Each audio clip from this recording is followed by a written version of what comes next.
ወመንፈስ ቅዱስ አሃዱ አምላክ አሜን።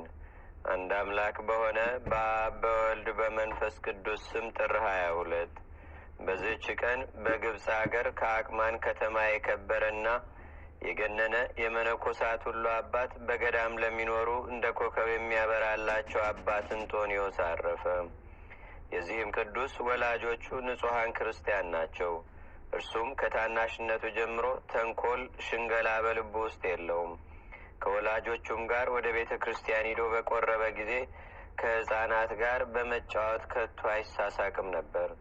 ጥቂት ባደገም ጊዜ ራሱን ዝቅ አድርጎ ለወላጆቹ ይታዘዝ ነበር። 7 ዓመትም በሆነው ጊዜ የቤተ ክርስቲያን መጻሕፍትን ተማረ። ያን ጊዜም የእስክንድርያ አገር ሊቀ ጳጳሳት አባት ዮናስ የተሾመበት ዘመን ነበር። የእንጦንዮስንም ወሬውን ሰምቶ መልእክተኞችን ልኮ ወደ እርሱ አስመጣው። ባረከውና ስለ እርሱ እንዲህ ብሎ ትንቢት ተናገረ። ይህ ሕፃን በእግዚአብሔር ፊት ታላቅ ይሆናል፣ ዜናውም በዓለሙ ሁሉ ይወጣል። እጁንም በላዩ ጭኖ ዲቁና ሾመው። ከዚህም በኋላ ወላጆቹ በሞቱ ጊዜ ታናሽ ብላቴና እህት ትተውለት ነበር። ከ7 ወርም በኋላ እንደ ልማድ ወደ ቤተ ክርስቲያን በሄደ ጊዜ የመንፈስ ቅዱስ ፍቅር በልቡ አደረበትና በሐሳቡ በዓለም የሚሰራውን ሁሉ አባቶቻችን ሐዋርያት ሁሉን የዓለምን ሥራ ትተው ጌታችንና አምላካችን መድኃኒታችን ኢየሱስ ክርስቶስን እንዴት እንደተከተሉት በሐዋርያት ሥራ መጽሐፍም እንደተጻፈ ጥሪታቸውን እየሸጡ የሽያጩንም ዋጋ በሐዋርያት እግር ስር ያኖሩትን አሰበ። እግዚአብሔር በሰማያት ያዘጋጀላቸው ዋጋቸው ምን ያህል ይሆን አለ።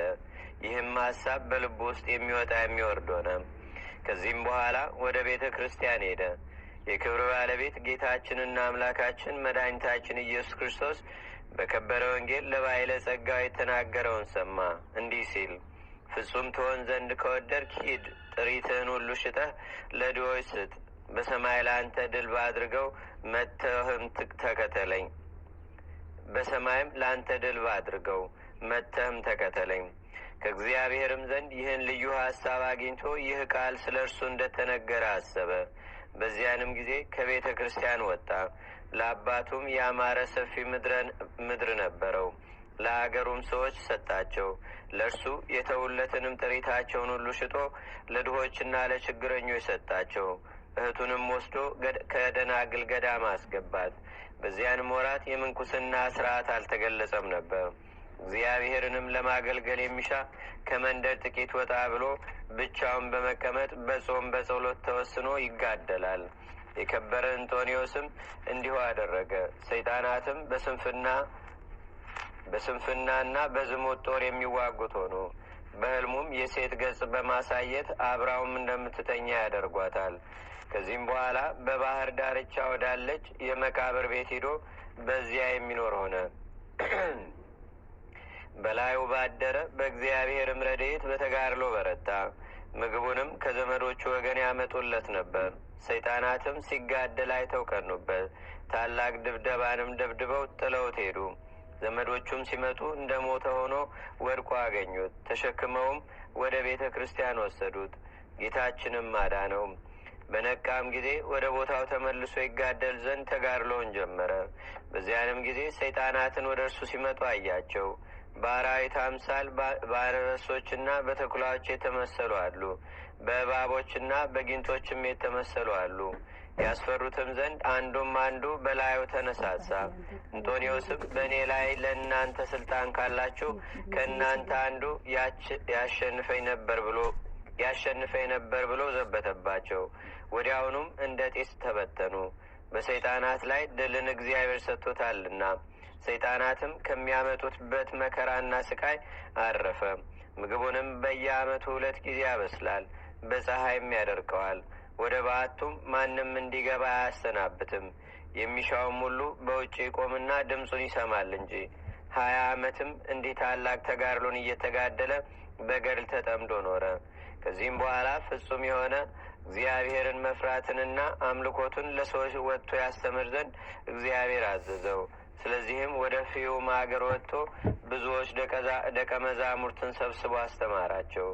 በእግዚአብሔርም ሕግ አጸናቸው። ደቀ መዛሙርቶችም በውስጣቸው የሚኖሩባቸው ብዙዎች ገዳማት ተሰሩለት። ስለ ሃይማኖትም ስደት በሆነበት ወራት በሰማዕትነት መሞትን ወዶ ወደ እስክንድርያ ሀገር ሄዶ በክብር ባለቤት በጌታችንና በአምላካችን በመድኃኒታችን በኢየሱስ ክርስቶስ ስም ታመነ። ከቶ አልያዙትም። በክርስቶስም ስም የታሰሩ እስረኞችን በመጎብኘት ቢያረጋጋቸውና ቢያጽናናቸው አልያዙትም። መኮንኑም እንደማይፈራ ባየው ጊዜ ከፍርድ አደባባይ ውስጥ እንዳይታይ አዘዘው። እርሱ ግን ሁልጊዜ መታየቱን አልተወም። እንዲያሰቃየውና በሰማዕትነትም እንዲሞት የሚያስቆጣውን ነገር ይናገረው ነበር። መኮንኑም በእርሱ ላይ ምንም ክፉ ነገር አላደረገም፣ አምላካዊት ኃይል ከልክለዋለችና። ሊቀ ጳጳሳት ጴጥሮስ ለሰማዕታት ፍጻሜ ሆኖ የመከራው ወራት ካለፈ በኋላ እንጦኒ ወደ ገዳሙ ተመለሰ። ይህም በአምላክ ፈቃድ ሆነ። የሚለብሰውም ማቅ ነበር። በዘመኑ ሁሉ ገላውን በውሃ አልታጠበም። ብዙዎች በሽተኞች ወደ እርሱ ይመጣሉ፣ በላያቸውም ሲጸልይ ይድናሉ። ብዙዎች ሕዝቦችም ትምህርቱን ሊሰሙ ወደ እርሱ ሲመጡ ባያቸው ጊዜ ብቻውን የሚኖር ዘንድ እንዳልተውት አይቶ ከእርሱ ስለሚደረገው ነገር ልቡ እንዳይታበይ ፈራ። እነርሱ ወደማያውቁት ቦታ ወደ ላይኛው ግብጽ ይሄድ ዘንድ ወዶ ወደ ባህርም ወደብ ደርሶ መርከብ እየጠበቀ ተቀመጠ። ከሰማይም ወደ እርሱ ቃል መጣ፣ እንዲህም አለው፣ እንጦንዮስ ሆይ ወዴት ትሄዳለህ? ከዚህስ ምን ትሸሻለህ? አለው። እርሱም ብዙዎች ወደ እኔ ስለሚመጡ እንደምፈልጋቸው ለብቻ መኖር አልተቻለኝም። ስለዚህም ወደ ላይኛው ግብጽ ይሄድ ዘንድ ወደድኩ አለ። ያም ቃል መልሶ እንዲህ አለው፣ ወደ ላይኛው ግብጽ ብትሄድ ድካምህ ደግሞ እጥፍ ይሆናል። ብቻህን መኖር ከወደድክ ግን 3 ቀን ጎዳና ያህል ወደ ውስጠኛው በረሃ ተጓዝ። በዚያንም ጊዜ በዚያች ጎዳና ሊጓዝ የሚሹ የአረብ ሰዎችን አያቸው። ወደ እርሳቸውም ሄዶ አብሯቸው ይሄድ ዘንድ ለመናቸው። እነርሱም በደስታ ተቀበሉት። ወደ አንድ እጅግ ረጅም ወደሆነ ተራራ እስከሚደርስ 3 ቀን ጎዳናም ተጓዘ። በዚያም የጠራና የቀዘቀዘ ውሃ አለ። ደግሞም የሰሌን የተምር እንጨቶች መቃዎችም በብዛት አሉበት። እንጦንዮስም ያንን ቦታ ወደደው። አረቦችም ምግቡን የሚያመጡለት ሆኖ ብዙዎች የክፉ አራዊትም ነበሩ። በጸሎቱም እግዚአብሔር አስወገዳቸው። ወደዚያም ቦታ ከቶ አልተመለሱም። አንዳንድ ጊዜም ወደ ባህሩ ዳርቻ በመውጣት ደቀ መዛሙርቶቹን ጎብኝቶና አረጋግቶ በበረሃ ውስጥ ወዳለው ቦታው ይመለሳል። ከዚህም በኋላ በጻድቁ ንጉሥ ቆስጠንጢኖስ ዘንድ ዜናው በተሰማ ጊዜ በጸሎቱ ያስበው ዘንድ ንጉሡ እየለመነው ደብዳቤ ጻፈለት። የከበረ እንጦንዮስ ግን ወደ ንጉሥ ደብዳቤ ዘወር አላለም። ለወገኖቹ እንዲህ አላቸው እንጂ የንጉሠ ነገሥት ክርስቶስ ደብዳቤ እነሆ በላያችን ይነበባል። ወንድሞችም እንዲህ ብለው ለመኑት፣ ይህን ንጉሥ የክርስቲያንን ወገኖች የሚወድ ጻድቅ ሰው ነው። በደብዳቤ ጽፈህ ልታጽናና ይገባል። ከዚህም በኋላ እያጽናናውና እየባረከው ቤተ መንግሥቱንና ሰራዊቱንም እየባረከ ጻፈለት።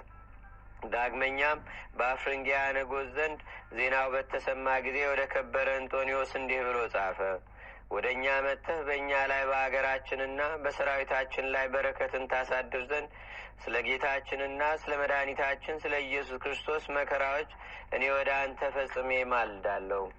የከበረ እንጦንዮስም ይህን በሰማ ጊዜ እጅግ አዘነ። ቁሞም እንዲህ ብሎ ጸለየ። ጌታዬና አምላኬ መድኃኒቴ ኢየሱስ ክርስቶስ ሆይ እለምንሃለሁ፣ በአፍርንጊያ ውስጥ ወዳለ ወደ በርኪኖን አገር እንዲሄድ ፈቃድህ ከሆነ ምልክትን ግለጥልኝ። ነገር ግን ያንተ ፈቃድ ይሁን። ይህንንም ባለ ጊዜ ብርህት ደመና መጣች። በዚያችም ሰዓት ተሸክማ ወደ አፍርንጊያ አገር አደረሰችው። ንጉሡም ደስ አለው። ሕዝቡና ሰራዊቱም ሁሉ በሽተኞችንም አቀረቡለትና ሁሉንም ፈወሳቸው። የጽድቅና የሕይወትንም መንገድ እያስተማራቸው ከእነርሳቸው ዘንድ 6 ወር ኖረ። በእሑድም ዕለት ያቺ ብርህት ደመና ተሸክማ ወደ ገዳሙ ታደርሰውና ከልጆቹ ጋር ተገናኝቶ ያረጋጋቸዋል። በማግስቱም ዳግመኛ ተሸክማ ወደ አፍርንጊያ አገር ትመልሰዋለች። ከዚህም በኋላ በእግዚአብሔር ፈቃድ በደመና ተጭኖ ወደ ገዳሙ አንደኛውን ተመለሰም። በአንዲት ዕለትም ስንፍና መጣበት። እንዲህ የሚለውም ቃል መጣ፣ ታይ ዘንድ ወደ ውጭ ውጣ። በወጣ ጊዜም መልአኩን አየው። በላዩም የምንኩስና ልብስ አለ። መታጠቂያ ቅናት የመስቀል ምልክት ያለው ቀሚስ፣ በወገቡም ማስከይማ፣ በራስ ቁር አምሳልም በራሱ ላይ ቆብ አለ። እርሱም ተቀምጦ ሰሌንን ይታታል። ከዚያም ተነስቶ ይጸልያል። ዳግመኛም ተቀምጦ ሰሌኑን ይታታል። በየሰዓቱም እንዲህ በማድረግ ይጸልያል። ሁለተኛም እንዲህ የሚል ቃል ወደ እርሱ መጣ። እንጦንዮስ ሆይ እንደዚህ ስራ፣ አንተም ከስንፍና ከሰይጣናት ጦርነት ታርፋለህ። ያንን ያየውንም ተቀብሎ እንዲህ አስመስሎ የሚሰራ ሆነ። ከዚያችም ዕለት ወዲህ ስንፍናና የሰይጣናት ውጊያ አልመጣበትም። የክብር ባለቤት ጌታችንና አምላካችን መድኃኒታችን ኢየሱስ ክርስቶስም ብዙ ጊዜ ተገልጾ አረጋግቶታል፣ አጽንቶታልም። አሁንም እንዲህ አለው። የመረጥሁን እንጦንዮስ ሆይ በእውነት እነግርሃለሁ፣ እኔን ስለ መውደድህ በዚህች በረሃ ውስጥ ብቻህን በመጋደልህና በማገልገልህ ስለ ድካምህ ስምህን ከፍ ከፍ አደርጋለሁ። ስልጣንህንም በዓለም ዳርቻ ሁሉ ከፍ አደርጋለሁ። ገዳማትንና አድባራትንም መነኮሳትንም የተመሉ ሆነው ቅኖች የዋሃን ጻድቃን እንደሚኖሩባቸው አደርጋቸዋለሁ። ይልቁንም የአንተ ገዳማት እነርሱ እስከ ፍጻሜ ይኖራሉ። መታሰቢያንም የሚያደርገውን ሁሉ፣ ለድሆች ምጽዋትን፣ ለቤተ ክርስቲያን መባ በስምህ የሚሰጠውን ሁሉ እኔ ኃጢአቱን ሁሉ ደመስሳለሁ። ከቶ ስቃይን አያትም። በውስጡ ስጋ የሚቀበርበትንም ገዳም እጅግ ከፍ ከፍ አደርገዋለሁ። በውስጡም እንደ መላእክት የሆኑ ደጋጎች መነኮሳት እንዲኖሩበት አደርጋለሁ። ከእርሳቸውም እስከ ዓለም ፍጻሜ አለቃ የሚሆን አይታጣም።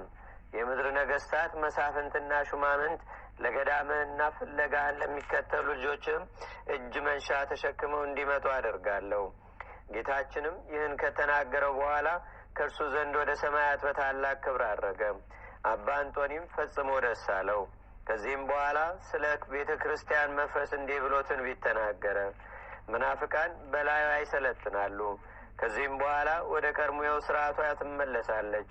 ዳግመኛም ስለ መነኮሳት እነርሱ እጅግ እንደሚበዙ ገዳሞቻቸውንና አድባራቶችን በመተው ወርደው ከዓለማውያን መካከል በከተማዎችና በቦታዎች ውስጥ እንደሚኖሩ ስለ ዓለም ፍጻሜም ትንቢት ተናገረ። ይህም አባት እንጦንዮስ አባ መቃርስን አስኬማንና የምንኩስና ልብስን ያለበሰው ያረጋጋውና ያጽናናው ከእርሱ የሚሆነውን የሚያስረዳው ነው፣ ደቀ መዝሙሩና ልጁ ስለሆነ። ከዚህም በኋላ የገዳማውያን አለቃ ወደሆነ ወደ አባ ቡላ ሄደ። እርሱም ለስጋው ያሰበና በሐዋርያው አትናቴዎስ ልብስ የገነዘው ነው።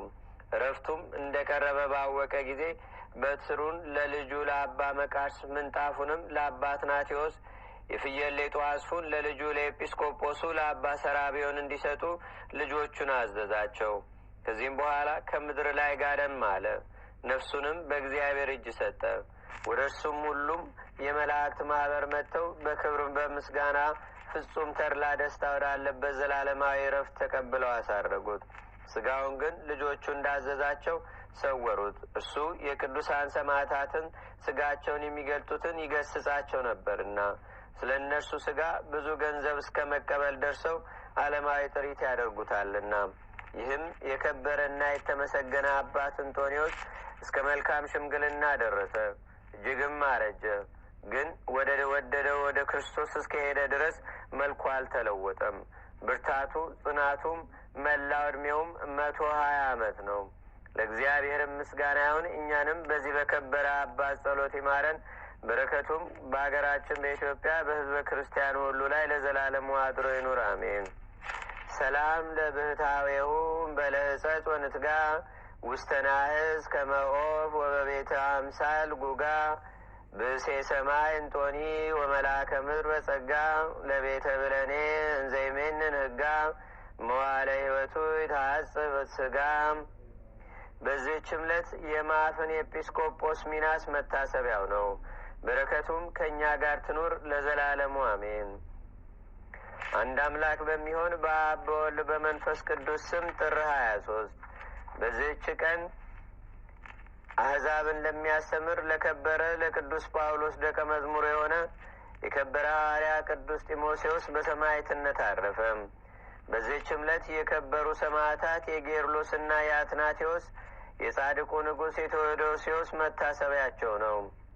ለእግዚአብሔርም ምስጋና ይሁን። እኛንም በቅዱሳን መላእክት፣ ጻድቃን፣ ሰማዕታት፣ ደናግል፣ መነኮሳት፣ አበው ቀደምት ይልቁንም በሁለት ወገን ድንግል በምትሆን በእመቤታችን በቅድስተ ቅዱሳን በድንግል ማርያም ረድኤትና በረከት አማላጅነቷም የመልአኩ የቅዱስ ዑራኤልም ረድኤትና በረከት አማላጅነቱም በአገራችን በኢትዮጵያ በሕዝበ ክርስቲያኑ ሁሉ ላይ ለዘላለሙ አድሮ ይኑር፣ አሜን።